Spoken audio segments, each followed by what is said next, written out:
Yung buntag kaninyong tanan. For today's video guys, nagluto ra di ko ani og Indomie. Kayo wala naman tayo laing madaw-daw aning kalibutan na mag-Indomie is life sa uta karon. Hindi ani nga time, human ako aning kaligo. Tapad ra man ang CR og ang kusina ay syempre pag humagkaligo, diretso na din ta kusina. Naglaga di ko gabi og itlog, sumuna na akong i-partner dia sa akong Indomie. Syempre kung kabalot na magluto, kabalusad ta maghipo sa tong mga kalat. Inani man ko guys pag human akong luto sa akong pagkaon, syempre ato po nang limpulimbyuhan atong agi pod para dili po ta masawayan sa laing tao. Nang sila start your day with a big smile kaya mosayaw taani.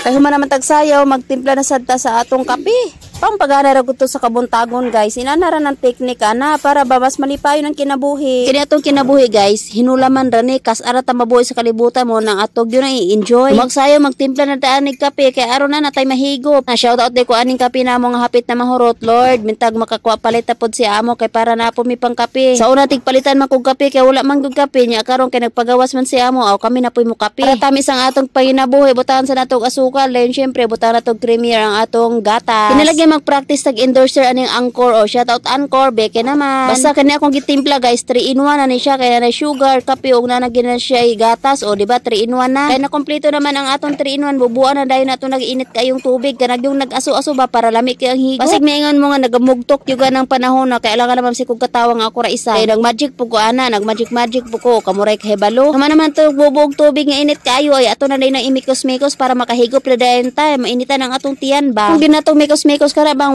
wala na mabilin bitaw nga mga tibugol aw sa kunon sa ngalan ko ng tibugol o maglaway na po ng mga tao dihang walay pagkaon ay pasensya na gyud kayo basta lami gyud kay na akong pamahaw. Ana pa sila before daw mo inom og kape kailangan na isudar rin tiyan mo na niinom na lang ko daag tubig para mauna ang tubig dayon ang kape. Tama ba na akong gibuhat? Birahan na dayon na nato ng atong Indomie diha tayo-tayo na siya din orasyon na nato na siya para lami gyud kayo ang busog lusog sa tinuod lang pod kay init pod na kayo mo na ako nang gituyok-tuyok then hinahinay na tong hungit kay basig mapaso unya ta magaba-gabaan unya ta nagpaibog man ta ninyo god. Unya kini akong itlog nga bahaw ako lang po naggipikas kay ako mapo na isudanan na akong Indomie mura naghiman akong rice ba na kay og makaabro ani na magipim na yung pagkaon sa Pilipinas kay snack ra man ni dire kay mo na ginamo pamahaw paniud to ba oron dire gyud sa abro dire gyud kailangan maginarte kay og maginarte ka ipas mo jud imong bitok o ari na punta sa kape ato sa ning higop-higopon kay basig mabugnaw nya ni wanay lami mapanos o mabugnaw ba amo ko nang unang higop ana. Bitaw bang ano bitaw po ni ina na maginamang tingog anang higop no basta balik ni puta ani sa ato ang Indomie kay mahurot ginato ni ron syarog dita mabusog lain pa ato ba daghan di kayong salamat sa mga basher kay tungod sa inyong mga basher aw nasikat na ko gamay ani aw sikat ba oron bitaw tambag lang nako sa inyo ha bay hinay po niyo pang bash ba kay muragi ka po nabi ako basa sa inyong mga comment nga nagbash mo nang i-hide mo nako pero daghan salamat sa inyong suporta mga bashers ug ako mga tinod nga mga supporter o salamat gyud kayo ha I love you gyud hurot ug mo na to magkaon sa usa ko diri den bahala na mo diyan na magsikay-sikay sa inyo ha bye.